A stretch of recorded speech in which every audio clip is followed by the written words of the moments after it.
ಶುಕ್ಲಾಂಬರಧರಂ ವಿಷ್ಣುಂ ಶಶಿವರ್ಣಂ ಚತುರ್ಭುಜಂ ಪ್ರಸನ್ನವದನಂ ಧ್ಯಾಯೇತ್ ಸರ್ವವಿಘ್ನೋಪಶಾಂತಯೇ. ಅಗಜಾ ಆನನ ಪದ್ಮಾರ್ಕಂ ಗಜಾನನಮಹರ್ನಿಶಂ ಅನೇಕದಂತಂ ಭಕ್ತಾನಾಂ ಏಕದಂತಮುಪಾಸ್ಮಹೇ ಏಕದಂತಮುಪಾಸ್ಮಹೇ.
ಉಮಾಕಾಂತ್ ಭಟ್ರವರು ವೇದಿಕೆ ಮೇಲೆ ಬರಬೇಕು ಅಂತ ಕೇಳ್ಕೊಳ್ತೇನೆ.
ಪರಮ ಪೂಜ್ಯ ಶ್ರೀಗಳವರಿಗೆ ಪದಸಮರ್ಪಣೆ.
ಸ್ವಾಮೀಜಿಯವರ ಆಧಾರದಲ್ಲಿ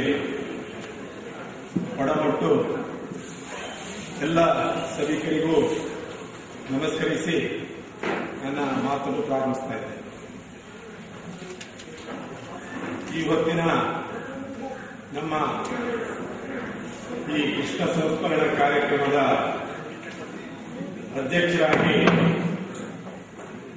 ಕೆರೆ ಆ ಭಾಗದವರೇ ಆದ ಹಾಗೂ ನಮ್ಮ ಉತ್ತರ ಕನ್ನಡದಲ್ಲಿ ಉಸ್ತುವಾರಿ ಸಚಿವರಾದ ಸನ್ಮಾನ್ಯ ಶ್ರೀ ವಿಶ್ವೇಶ್ವರಯ್ಯನವರು ಈ ಕಾರ್ಯಕ್ರಮದ ಅಧ್ಯಕ್ಷತೆಯನ್ನು ವಹಿಸಿ ಪೂಜ್ಯ ಸ್ವಾಮೀಜಿಯವರ ಸನ್ನಿಧಾನದಲ್ಲಿ ಈ ಕಾರ್ಯಕ್ರಮ ನಾವು ನಿಯೋಜಿಸಿಕೊಂಡೆವು. ಶ್ರೀ ವಿಶ್ವೇಶ್ವರಯ್ಯನವರು ಬೆಳಗಾವಿಯಿಂದ ಹೊರಟಿದ್ದಾರೆ. ಎಷ್ಟೋ ಹೊತ್ತಾದರೂ ತಾವು ಬರ್ತೇವೆ ಅಂತ ಈಗಾಗಲೇ ನಮಗೆ ನಿರೂಪಣೆ ಕಳಿಸಿದ್ದಾರೆ. ಅವರ ನಿರೀಕ್ಷಣೆಯಲ್ಲಿ ನಾವು ಇವತ್ತಿನ ಈ ಕಾರ್ಯಕ್ರಮವನ್ನು ಪ್ರಾರಂಭ ಮಾಡ್ತಾ ಇದ್ದೇವೆ. ಈ ಕೃಷ್ಣ ಸಂಸ್ಮರಣ ಕಾರ್ಯಕ್ರಮ ಒಂದು ಅಪರೂಪದ ಕಾರ್ಯಕ್ರಮ ಅಂತ ಹೇಳಿದ್ರೆ ಬಹುಶಃ ಶಿಶು ಆಗಲಿಕ್ಕೆ ಕೃಷ್ಣ ಭಟ್ರವರು ನಮ್ಮಲ್ಲಿ 4 ವರ್ಷ ಆಗ್ತಾ ಬಂತು. ಈ ಸಂದರ್ಭದಲ್ಲಿ ಮೊದಲೇ ಮಾಡಬೇಕಾದ ಕಾರ್ಯಕ್ರಮವನ್ನು ನಾವು ಇವತ್ತೇ ಮಾಡ್ತಾ ಇದ್ದರು. ನಮಗೆ ಸ್ವಲ್ಪ ಬೇಸರ ತಂದರೂ ಸಹಿತ ಈ ಕಾರ್ಯಕ್ರಮವನ್ನು ಮಾಡುತ್ತಾ ಇರುವುದು ಸಹಿತ ತಡವಾಗಿ ಮಾಡಲಿದ್ದಾರೆ ನಮಗೆ ಬಹಳ ಹೆಮ್ಮೆ ಅನಿಸ್ತದೆ.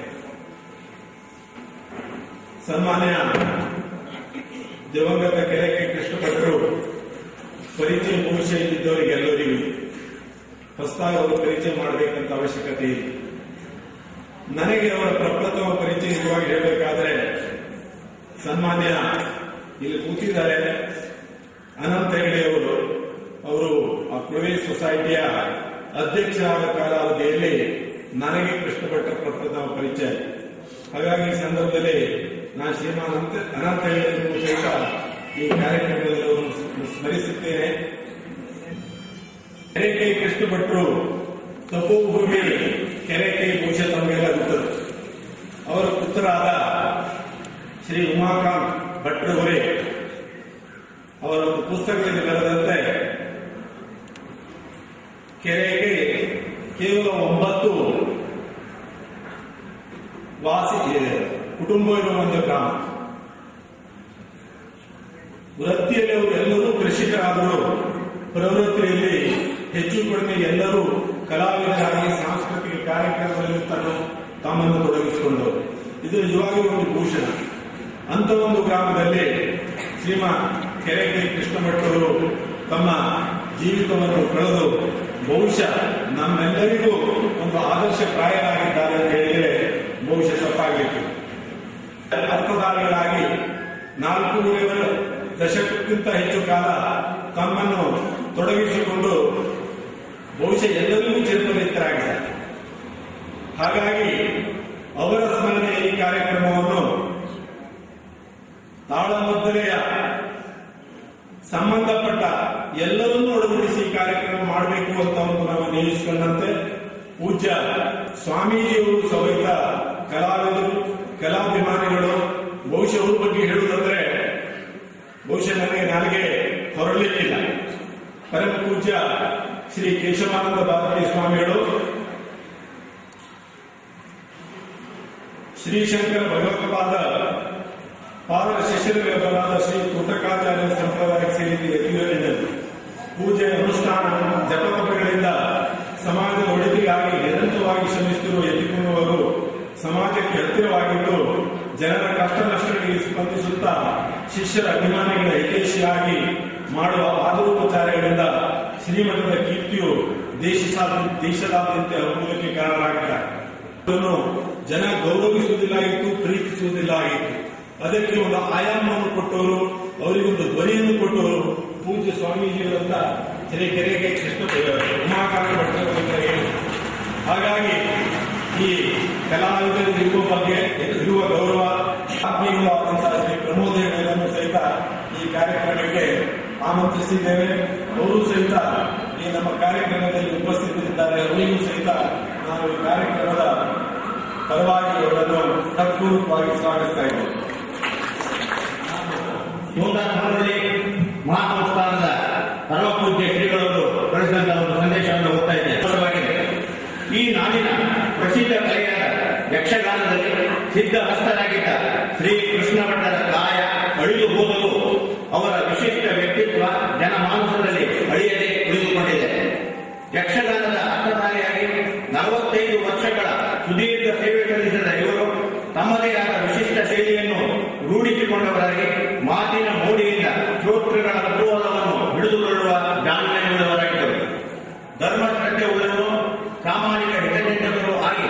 ಸದಾ ಕ್ರಿಯಾಶೀಲರಾಗಿ ಸಾತ್ವಿಕ ಜೀವನ ನಡೆಸಿದರು.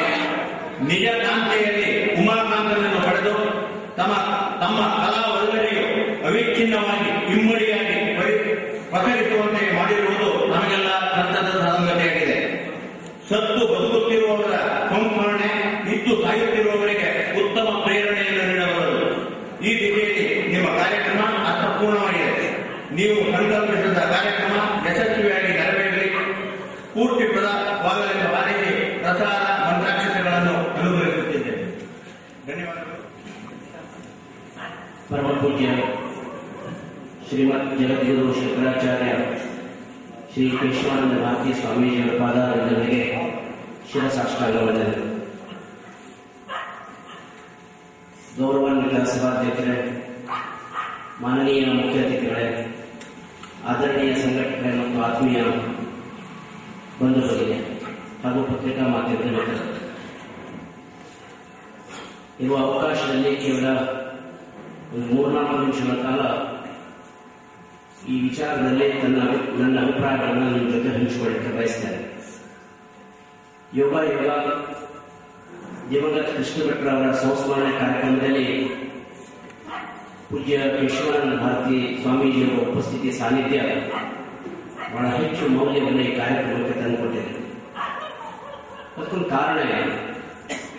ಒಂದು ಕೃಷ್ಣ ಭಟ್ರು, ಎರಡನೇದು ಯಕ್ಷಗಾನದ ಚೌಕಟ್ಟು, ಮೂರನೇದು ವರ್ತಮಾನದ ಸ್ಥಿತಿಯಲ್ಲಿರ್ತಕ್ಕಂಥ ಮೌಲ್ಯ ಮತ್ತು ಅಪಮೌಲ್ಯಗಳ ಬಗ್ಗೆ ನಡೆಯುವಂತಹ ಒಂದು ಸಂದರ್ಶನ. ಇಷ್ಟೆಲ್ಲ ವಿಷಯಗಳ ಒಂದು ಚೌಕಟ್ಟಿಗೆ ಇವತ್ತಿನ ಸಭಾ ವೇದಿಕೆ ಅತ್ಯಂತ ಪೂರಕವಾದಂತಹ ಮಾಹಿತಿಗಳನ್ನು ಒದಗಿಸಿಕೊಳ್ಳುವಂತಹ ಅಭಿಪ್ರಾಯ ನನ್ನ ನೆನಪಿನ ಪ್ರಕಾರ 10 ವರ್ಷಗಳ ಹಿಂದೆ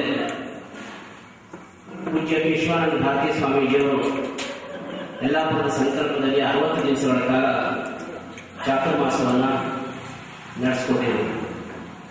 ಇಡೀ 60 ದಿವಸಗಳ ಕಾಲ ಯಲ್ಲಾಪುರದಲ್ಲಿ ಒಂದು ದೊಡ್ಡ ಧಾರ್ಮಿಕ ಉತ್ಸವಗಳ ಕಾಲದಾಗಿತ್ತು. ಅದೊಂದು ಸಾಂಸ್ಕೃತಿಕ ಉತ್ಸವದ ಕಾಲದಾಗಿತ್ತು. ಪ್ರತಿನಿತ್ಯ ಪ್ರವಚನ, ಯಕ್ಷಗಾನ, ಭಜನೆ, ಬಹಳ ಭಕ್ತಿಪೂರ್ವಕವಾಗಿ ಪೂಜೆ, ಇದೆಲ್ಲ ಬಹಳ ಸಾಂಪ್ರದಾಯಿಕವಾಗಿ ಬಹಳ ಯಶಸ್ವಿಯಾಗಿ ಯಲ್ಲಾಪುರದಲ್ಲಿ ನಡೆದಿತ್ತು. ಅದನ್ನು ನೆನಪಿಗೆ ತರುವಂತಹ ಮುಖ್ಯವಾದಂತಹ ಉದ್ದೇಶ ಏನು ಅಂತಂದ್ರೆ, ಮಾನ್ಯ ಉಮಾಕಾಂತ ಭಟ್ರವರ ಜೊತೆಗೆ ನಾನು ಮಾತನಾಡ್ತಾ ಇದ್ದೇನೆ. ಇಷ್ಟೆಲ್ಲ ಸಾಧನೆಗಳನ್ನು ಮಾಡಿದಂತಹ ದಿವಂಗತ ಕೃಷ್ಣ ಭಟ್ರವರಿಗೆ ಜೀವನದ ಮೊದಲೇ ಸನ್ಮಾನ ಆಗಿದ್ದು ಕೇಶವಾನಂದ ಭಾರತಿ ಸ್ವಾಮೀಜಿಯವರ ಉಪಸ್ಥಿತಿಯ ಸಂಕಲ್ಪದಲ್ಲಿ ಅವರ ಚಾತುರ್ಮಾಸ ಸಾಧನೆ ಆಗಿತ್ತು. ಬಹಳ ವಿಶೇಷ ನೆನಪು ಏನು ಅಂತಂದ್ರೆ, ನಾವಿಬ್ಬರು ಅದನ್ನೇ ಮಾತನಾಡ್ಕೊಳ್ತಾ ಇದ್ದೀವಿ. ಏನ್ ಮಾಡಿದ್ರು ಸಹಿತ ಕೃಷ್ಣ ಭಟ್ರು ಸನ್ಮಾನಕ್ಕೆ ಹೋಗ್ತಾ ಇದೆ. ನಮ್ಮೆಲ್ಲರಿಗೂ ಗೊತ್ತಿರುವಂತೆ ಯಕ್ಷಗಾನವನ್ನು ಉಳಿಸಿಕೊಂಡು ಪೋಷಿಸಿಕೊಂಡು ಅದನ್ನೇ ಒಂದು ಉಪಾಸನೆಯಾಗಿ ಒಂದು ಆರಾಧನೆಯನ್ನು ಮಾಡಿಕೊಂಡು ಬಂದವರು ಕೇಶವಾನಂದ ಭಾರತಿ ಸ್ವಾಮೀಜಿ. ಹಾಗೆ ಕೃಷ್ಣನ ಪೂಜೆ ಯಕ್ಷಗಾನವನ್ನು ಸಹಿತ ಒಂದು ಪೂಜೆಯ ಸ್ವರೂಪದಲ್ಲಿ ನಡೆಸ್ಕೊಂಡು ಬಂದವರು. ಅವ್ರು ಎಲ್ಲೆಲ್ಲಿರ್ತಾರೋ ಅಲ್ಲಿ ಒಂದು 7 ದಿವಸಗಳ ಕಾಲ ಒಂದು ಸಪ್ತಾಹ ನಡೀತದೆ ಯಕ್ಷಗಾನ ತಾಳಮದ್ದಲೆ ವಿಶೇಷವಾಗಿ. ಆ ವರ್ಷದ ಚಾತುರ್ಮಾಸದ ಕಾರ್ಯಕ್ರಮದಲ್ಲಿ 1 ದಿವಸ ತಾಳಮದ್ದೆ ಕೃಷ್ಣ ಭಟ್ರವರ ಅರ್ಥ. ಎಷ್ಟು ಸಂತೋಷ ಅಂತದವರಿಗೆ. ಬಾಕಿ ಎಲ್ಲದಕ್ಕೂ ಒಪ್ಪಿದ್ರು, ತನ್ನ ಸನ್ಮಾನ ಕೊಡೋದು ಒಪ್ಪೋದಿಲ್ಲ. ಆಮೇಲೆ ಸ್ವಾಮೀಜಿಯವರೇ ಸ್ವಲ್ಪ ಗದರಿಸಿದ ಮಾಡಿ ಪ್ರೀತಿಯಿಂದ ತನ್ನ ಆದೇಶದಲ್ಲಿ ಈ ಸನ್ಮಾನ ಸ್ವೀಕರಿಸಬೇಕು ಅನ್ನುವಂಥದ್ದು. ಎಷ್ಟು ಭಾವಪೂರ್ಣವಾಗಿತ್ತು ಅವತ್ತಿನ ಕಾರ್ಯಕ್ರಮ. ಅವರು ನೆನೆಸಿಕೊಂಡಾಗ ಬಹಳ ಹೃದಯ ತುಂಬ ಬರ್ತದೆ. ಅಂತಹ ಒಂದು ಅಭೂತಪೂರ್ವವಾದಂತಹ ಸನ್ಮಾನ ಕಾರ್ಯಕ್ರಮ ಅದಾಗಿತ್ತು. ನಾನು ಯಾಕೆ ಇದನ್ನು ಉದ್ದೇಶಪೂರ್ವಕವಾಗಿ ಹೇಳ್ತಾ ಇದ್ದೇನೆ ಅಂತಂದ್ರೆ, ಜೀವನ ಪರ್ಯಂತ ಒಂದು ಆದರ್ಶ ವಿಚಾರಗಳನ್ನ ಒಂದು ಕ್ಷೇತ್ರದ ಮೂಲಕವಾಗಿ ಜನಜೊತೆಗೆ ತಲುಪಿಸಿದಂತಹ ಒಬ್ಬ ಮಹಾನ್ ವ್ಯಕ್ತಿಗೆ ನಾವು ಎಷ್ಟು ಗೌರವಿಸ್ತೇವೆ, ಎಷ್ಟು ನೆನಪಿಸ್ತೇವೆ, ಎಷ್ಟು ವೇದಿಕೆಗಳ ಮೇಲೆ ಅವರಿಗೆ ಪೋಷಣೆ ಮಾಡ್ತೇವೆ ಹೇಳಿಕೆ ಒಂದು ಸಾಕ್ಷಿಯಾಗಿ ನಿಲ್ಲಬಹುದು ಅನ್ನುವಂತೆ ಕಾರಣಕ್ಕಾಗಿ ಹೇಳ್ತಾ ಇದೆ.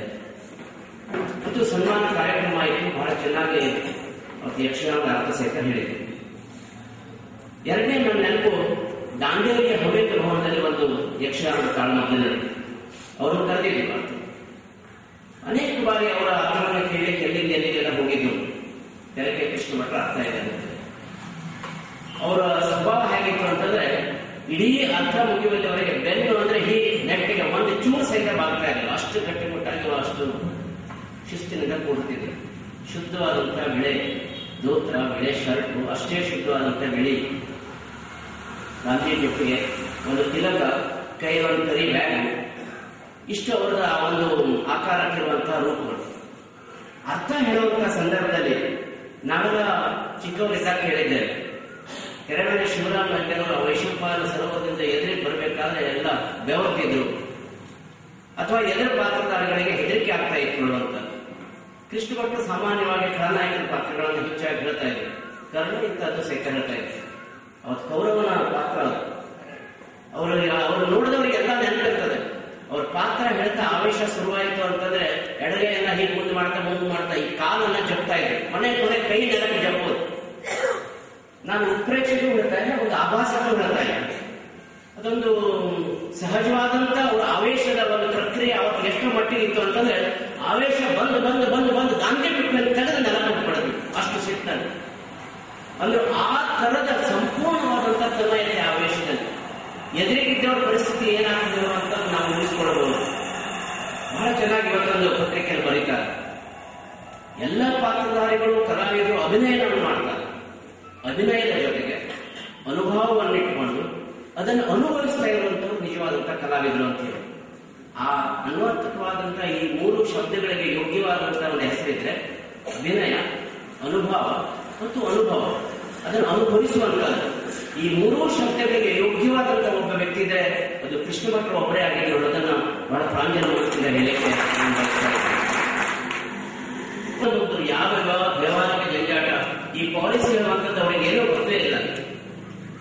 ನಾನು ಪಾರ್ಲಿಮೆಂಟ್ ಎಲೆಕ್ಷನ್ ನಿಂತಿದ್ದೆ 96ರಲ್ಲಿ. ಸಹಜವಾಗಿ ಹಿರಿಯರು ಯಕ್ಷಗಾನ ಮಾಡಿಸಿದ್ದೇನೆ, ಸನ್ಮಾನ ಎಲ್ಲ ಮಾಡಿಸಿದ್ದೇನೆ. ನನಗೂ ಸ್ವಲ್ಪ ಒಳಗಡೆ ಹೇಗಿದ್ರು ನಮ್ಮವರೇ ಅಂತ ತಿಳ್ಕೊಂಡು ಹೇಳಿ ಆಶೀರ್ವಾದ ಹೊಡಿತದೆ. ಆಶೀರ್ವಾದ ಕೇಳಿಕೊಳ್ಳಿ, ಒಳ್ಳೇದಾಗ್ತದೆ, ದೇವರೆಲ್ಲ ಒಳ್ಳೇದು ಮಾಡ್ತಾರೆ, ಮತ್ತೆ ಏನು ಹೆಸರು ಬೇಡ, ದೇವರು ಖಂಡಿತವಾಗಿ ಒಳ್ಳೇದು ಮಾಡ್ತಾರೆ. ನಿನ್ನೆ ಬಿಡ್ಲೇ ಇಲ್ಲ, ಅನಂತ ಬಂದ್ಕೊಂಡು ನಾನು ಕರ್ಕೊಂಡು ಪೂಜೆ ಮಾಡಿ ಗೆಲುವು ಅವನಿಗೆ ಹೇಳೋದು ಮಾತು ಕೊಟ್ಟಿದ್ದೇನೆ, ಏನು ಹೆಸರು ಬೇಡ ನನಗೆ ಹೇಳೋದು. ಅವ್ರು ಹೇಳಿದಾಗೆ ಗೆಲುವಾಯ್ತು. ಆದ್ರೆ ಯಾಕೆ ಹೇಳ್ತಾ ಇದ್ದೇನೆ ಅಂತಂದ್ರೆ, ಎಂಥ ಒಬ್ಬ ವ್ಯಕ್ತಿ ಸಹಿತ ನಾನು ಎದುರಿಗೆ ಬಂದಾಗ ಒಂದು ಮಾತನ್ನಾದ್ರೂ ಹೇಳೋದಿಲ್ಲ. ಅಂದ್ರೆ ಅದು ಹೇಳಬಾರ್ದು. ಯಾವ ಕಪಟವೂ ಇಲ್ಲ, ಅಷ್ಟು ಶುದ್ಧವಾದಂತಹ ಪ್ರಾಮಾಣಿಕ, ಆ ಮನಸ್ಸಿನಲ್ಲಿ ಅಷ್ಟು ಮುಗ್ಧತೆ. ಅಂಥ ಒಬ್ಬ ಒಳ್ಳೆಯ ವ್ಯಕ್ತಿ ನಮ್ಮ ಜೊತೆಗಿದ್ದು ಇಡೀ ನಮ್ಮ ಸಮಾಜಕ್ಕೆ ತನ್ನೆಲ್ಲ ಆಚಾರ ವಿಚಾರಗಳಿಂದ, ತನ್ನ ನಡವಳಿಕೆಗಳಿಂದ, ವಿಶೇಷವಾಗಿ ಯಕ್ಷಗಾನ ಕ್ಷೇತ್ರದ ಮೂಲಕವಾಗಿ ಇಡೀ ನಮ್ಮ ಉತ್ತರ ಕನ್ನಡ ಜಿಲ್ಲೆಗೆ ಗೌರವವನ್ನು ತಂದುಕೊಟ್ಟಿದ್ದರು. ಇಲ್ಲಿ ಒಂದು ಕೇಂದ್ರ ಬಿಂದುವಾಗಿ, ಒಂದು ನೆನಪಾಗಿ ಕೃಷ್ಣ ಭಟ್ರು. ಆ ಒಂದು ನೆವದಲ್ಲೇ ನಾವು ಅನೇಕ ವಿಚಾರಗಳನ್ನು ಸುತ್ತ ಹೋಗುವಂತಹದ್ದು ಅವಶ್ಯಕತೆ ಇದೆ. ಈಗ ಕೆರೆಕೈ ಕೃಷ್ಣ ಭಟ್ರು ಒಂದು ಅರ್ಥಧಾರಿಗಳು, ಅವರೊಂದು ಕಾಲ ಇತ್ತು, ಈ ತರ ಚೆನ್ನಾಗಿ ಮಾಡಿದ್ರು, ಗುಣಗಾನಗಳನ್ನು ಮಾಡೋದು, ಇದೆಲ್ಲ ಒಂದು ಕಡೆಗಾದ್ರೆ ಇದರ ಅವಶ್ಯಕತೆ ಯಾಕೆ ಅಂತಂದ್ರೆ ಸಂಸ್ಮರಣಾ ಕಾರ್ಯಕ್ರಮಗಳು. ನಮ್ಮ ಇಂಗ್ಲಿಷ್ನಲ್ಲಿ ಒಂದು ಮಾತಿದೆ, public memory is very short ಅಂತ. ಬಹಳ ನಾವು ಸಹಜವಾದಂತಹ ಮನುಷ್ಯನ ಸ್ವಭಾವ ಏನು ಅಂತಂದ್ರೆ, ಎಂಥ ಕಟ್ಟುನಿಟ್ಟಾದಂಥ ಎಂಥ ಸಂಬಂಧಗಳಿದ್ರೂ ಸಹಿತ ಆದಷ್ಟು ಬೇಗ ಮಾತಾಡೋದು. ಮರೆಯುವಂತಹ ಸ್ವಭಾವ ಮನುಷ್ಯನಿಗಿರುವಷ್ಟು ಬೇರೆಯವ್ರಿಗೆ ಯಾರಿಗೂ ಇಲ್ಲ. ರಾಮಕೃಷ್ಣ ಹೆಗಡೆ ಮತ್ತೆ ಹಾಕಿದ್ದೇನೆ. ಕೆರೆಕೈ ಕೃಷ್ಣ ಭಟ್ರು ಅಂತವರು ಮತ್ತೆ ಹೋಗ್ತಾರೆ. ಈ ಒಳ್ಳೆಯವರೆಲ್ಲ ಮತ್ತೆ ಹೋಗ್ತಾರೆ, ನಮ್ಗೆ ನೆನಪಿರೋದಿಲ್ಲ. ವೀರಪ್ಪನಂತವ್ರು ನೆನಪಿರ್ತಾರೆ. ಈ ಒಳ್ಳೆಯವರು ಸದಾಕಾಲ ನಮ್ಮ ನೆನಪಿನಲ್ಲಿ ಇರಬೇಕು, ನಮ್ಮ ಕಣ್ಣು ಮುಂದಿರಬೇಕು. ಅವರ ಸಾಧನೆಗಳು ನಮಗೆ ಹೆಚ್ಚೆಚ್ಚು ಮಾರ್ಗದರ್ಶನಗಳನ್ನು ಕೊಡ್ತಾ ಇರಬೇಕು. ಸತತವಾದಂತಹ ನೆನಪುಗಳು ಆದರ್ಶ ವ್ಯಕ್ತಿಗಳಿಗೆ ಇರಬೇಕು ಅನ್ನೋ ಕಾರಣಕ್ಕಾಗಿ ಸಂಸ್ಮರಣಾ ಕಾರ್ಯಕ್ರಮ. ನಾನು ಶಿರ್ಸಿಯಲ್ಲೇ 1-2 ಸಲ ಹೇಳಿದ್ದೇನೆ, ಬೇರೆ ಸಂದರ್ಭಗಳಲ್ಲಿ ಹೇಳಿದ್ದೇನೆ. ಅದನ್ನು ಹೇಳಿದ್ರು ಸಹಿತ ಅದು ಇಲ್ಲೊಂದು ಪ್ರಸ್ತುತ ಹೇಳುವಂತ ದೃಷ್ಟಿಯಿಂದ ಒಂದು ಮಾತನ್ನು ಹೇಳ್ತೇನೆ. ಯಾಕಿದೆ ಅಲ್ಲ ಸಂಸ್ಮರಣೆ ಅಂತವ್ರನ್ನ ನೆನಪು ಮಾಡಿಕೊಳ್ಳುವಂತದ್ರ ಅವಶ್ಯಕತೆ ಏನು? ನನ್ನೊಂದು ಬಹಳ ಕರಾರವಾದಂತ ವಾದ ಇದೆ. ನಾವು ಯಾವಾಗಲೂ ಅರ್ಧ ಸತ್ಯವನ್ನು ಮಾತಾಡ್ತೇವೆ, ಪೂರ್ಣ ಸತ್ಯವನ್ನು ಮಾತನಾಡೋದಿಲ್ಲ. ಸಮಾಜದ ಒಳಿತಿನ ದೃಷ್ಟಿಯಿಂದ ಪೂರ್ಣ ಸತ್ಯವನ್ನು ಮಾತನಾಡೋದು, ಸಮಾಜಕ್ಕೆ ಒಳ್ಳೆಯದಾಗಬೇಕುವಂತಹ ದೃಷ್ಟಿಯಿಂದ ಅರ್ಧ ಸತ್ಯವನ್ನು ಮಾತನಾಡ್ತೇವೆ. ಯಾವುದದು ಅರ್ಧ ಸತ್ಯ? ನಾನು ಇದೇ ಸಿಸಿ ವೇದಿಕೆಯಲ್ಲಿ 2 ಸಲ ಹೇಳಿದ್ದೇನೆ. ಇಡೀ ಭಾರತ ಭೂಮಿ ಹೇಗಿದೆ ಅಂತಂದ್ರೆ ಇದು ರಾಮ ನಡೆದಾಡುವಂತಹನ್ನೆಲ್ಲ ಅನ್ಸುತ್ತೆ. ಅದು ಪೂರ್ಣ ಸತ್ಯ ಅಲ್ಲ, ಅರ್ಧ ಸತ್ಯ. ಇದು ಋಷಿಮುನಿಗಳ ನಡೆದಾಡುವಂತಹನ್ನೆಲ್ಲ ಅಂತ ಹೇಳ್ತೇವೆ ನಾವು, ಅದು ಅರ್ಧ ಸತ್ಯ, ಪೂರ್ಣ ಸತ್ಯ ಅಲ್ಲ. ಪೂರ್ಣ ಸತ್ಯ ಯಾವುದು ಅಂತಂದ್ರೆ, ಯಾವ ರಾಮ ಯಾವ ನೆಲದಲ್ಲಿ ನಡೆದಾಡಿದ್ದಾನೋ ಅಲ್ಲಿಯೇ ರಾವಣನು ಸಹಿತ ನಡೆದಾಡಿದ್ದಾನೆ, ಅದು ಪೂರ್ಣ ಸತ್ಯ.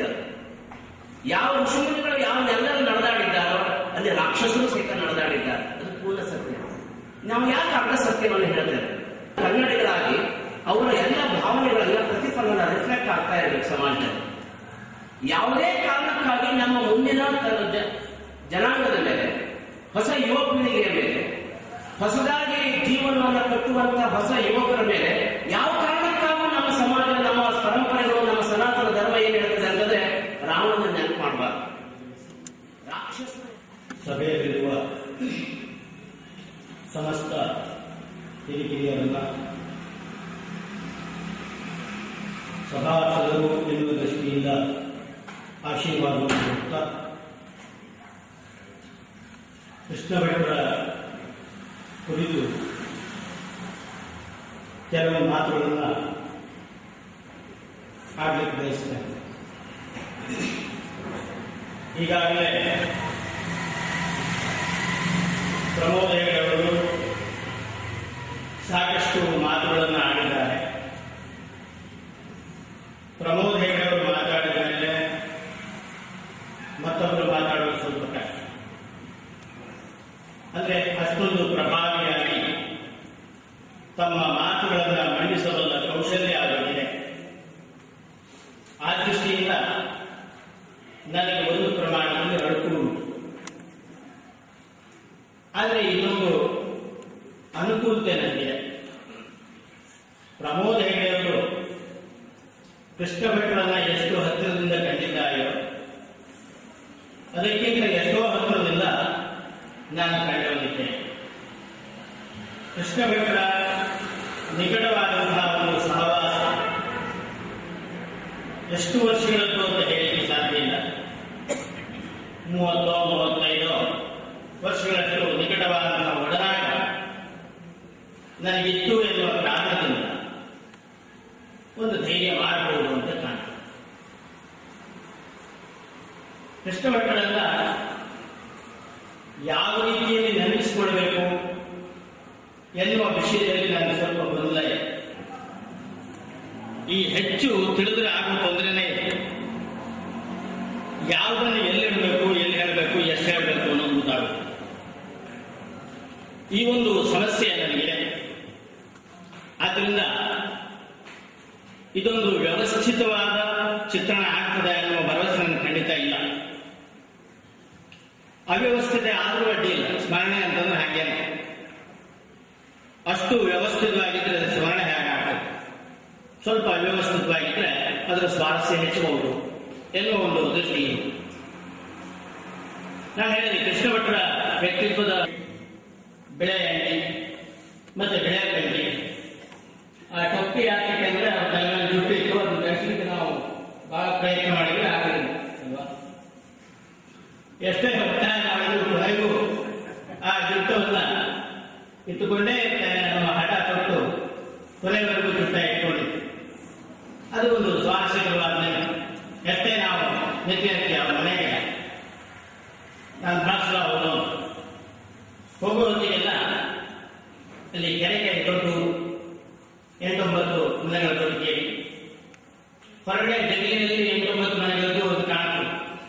ಆ ಕಾಲದಲ್ಲಿ ಹಾಗಾಗಿ ನಮ್ಮ ಮಾತುಕತೆಗಳೇನಿದ್ರು ಮನೆಯ ಒಳಭಾಗದಲ್ಲಿ ನಡೀತಾ ಇದೆ. ಅಲ್ಲಿ ಒಂದು ಈಗ ಶ್ರೀಮತಿ ಕೃಷ್ಣ ಭಟ್ರವರು ನೆನಪು ಮಾಡಿದ್ರು, ನೆನ್ನೆ ರಾತ್ರಿ ನೆನಪು ಮಾಡಿದ್ರು. ಇದು ಕೆರೆ ಕೊಂಡೆ ಕಾಲ ಅಲ್ಲ. 11 ಗಂಟೆ ಹೊತ್ತಿಗೆ ಸುಮಾರು 10:15 ಹೊತ್ತಿಗೆ ನಾನು ಫೋನ್ ಮಾಡೋ ಹೊತ್ತಿಗೆ ಇವರೆಲ್ಲ ಬಂದ್ಬಿಟ್ಟಿದ್ರು. ಮೊದಲನೇ ಮಾತಾಡ ಬಂದು ಏನಂದ್ರೆ, ಏನ್ ಇಷ್ಟೊತ್ತಿಗೆ ಫೋನ್ ಮಾಡಿದ್ರೆ ನೀವು, ಇದು ಕೆರೆ ಕೊಂಡೆ ಕಾಲ ಅಲ್ಲ. ಅದು ಒಂದು ಹಿನ್ನೆಲೆ ಉಂಟು. ಆ ಮನೆಯ ಒಳಗಿನ ಅಂಕಣ ಏನಿದೆ ಅಲ್ಲಿ ಅದು ದೇವರ ಕೋಣೆಯೂ ಹೌದು. ಅಲ್ಲಿ ಒಂದು ಕೆರೆ ಕಂಬಳಿ ಹಾಸು,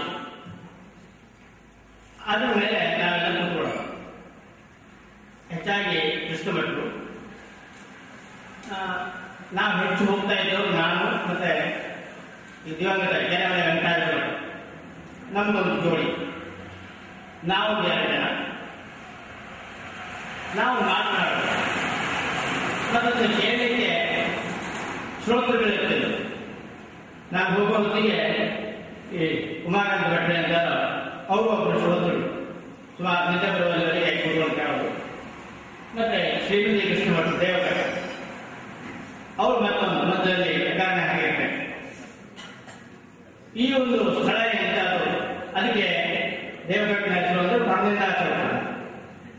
ಮರದಿಂದ ಚೌಕ್, ಬೇರೆಯವರು ಸುದ್ದಿ ಹೇಳ್ತಾರೆ, ನಾಲ್ಕೈವರು.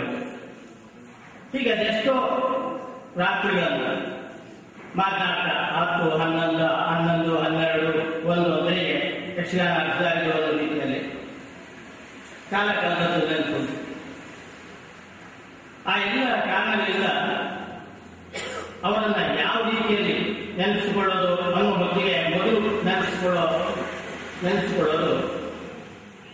ಅವರು ನಮ್ಮನ್ನೆಲ್ಲ ಉಪಚರಿಸುತ್ತಿದ್ದಂತಹ ರೀತಿ. ಆತಿಥ್ಯ ಪ್ರಿಯರು, ಎಲ್ಲಿ ಕಂಡರೂ ಕೂಡ ಮನೆ ಬರಲಿಕ್ಕೆ ಆಹ್ವಾನ. ಮನೆಗೆ ಬಂದ ಮೇಲೆ ಬಂದವರು ಯಾರೇ ಇತ್ತು, ಈಗ ನಾನು ಎಷ್ಟೋ ಒಂದು 10-15 ವರ್ಷ ಚಿಕ್ಕವನು, ಹಾಗಿದ್ರೂ ಕೂಡ ನನ್ನನ್ನ ಒಬ್ಬ ಗಣ್ಯ ಅತಿಥಿಯಂತೆ ಟ್ರೀಟ್ ಮಾಡೋದು. ಆ ರೀತಿಯಲ್ಲಿ ಎಲ್ಲ ಕೆಲಸಗಳನ್ನ ಉಪಚಾರಗಳನ್ನ ಮಾಡ್ತಾ ಬಹಳ ಪ್ರೀತಿಯಿಂದ ಕಾಣುವ ಒಂದು ಸ್ವಭಾವ. ಅವರಿಗಷ್ಟೇ ಸಹಕಾರಿಗಳಾಗಿ ಶ್ರೀಮತಿ ಕೃಷ್ಣಭಟ್ಟ ದೇವಘಟ್ಟ ಅವರು ಇಲ್ಲಿ ಕೂತಿದ್ದಾರೆ, ಅವರಿದ್ದಾರೆ. ಅವರು ದುರ್ಗಾಗಿ ಮಾತುಗಳನ್ನ ಆಡ್ತಾ ಓಡಾಡ್ತಾ ನನ್ನಲ್ಲಿದ್ದ ಆ ಗಂಡ ಹೆಂಡತಿ ಇಬ್ಬರು ಅತಿಥಿಗಳನ್ನ ಉಪಚರಿಸ್ತಾ ಇದ್ದಂತಹ ರೀತಿ ಇವತ್ತಿಗೂ ನನ್ನ ಕಣ್ಣಿಗೆ ಕಟ್ತಾರೆ. ಆ ಒಂದು ನೆನಪುಗಳು, ಅವರ ಆತ್ಮೀಯವಾದಂತಹ ಒಂದು ಸ್ನೇಹ, ಆತ್ಮೀಯವಾದ ನಡವಳಿಕೆ, ತುಂಬಾ ಮೃದುವಾದಂತಹ ಮಾತುಗಳು, ಇವೆಲ್ಲವನ್ನ ನಾವು ಸ್ಮರಣೆ ಮಾಡ್ತಾನೆ ಅವರನ್ನ ಒಬ್ಬ ಅರ್ಥಧಾರಿಗಳು ಎನ್ನುವುದರಿಂದ ಉತ್ತಮ ಅರ್ಥಧಾರಿಗಳು ಎನ್ನುವ ಹಂತಕ್ಕೆ ಬರ್ತದೆ. ಈ ಯಕ್ಷಗಾನ ವಿಮರ್ಶೆಯಲ್ಲಿ ಬಹಳ ದೊಡ್ಡ ಗೊಂದಲ ಇದೆ. ಉತ್ತಮ ಅಂತ ಹೇಳಿದರೆ ಇದೊಂದು ವಿಶೇಷ, ಇದನ್ನು ಯಾರಿಗೆ ಬೇಕಾದರೂ ಅನ್ವೇಷಣೆ. ಕೃಷ್ಣ ಭಟ್ರು ಒಬ್ಬ ಉತ್ತಮ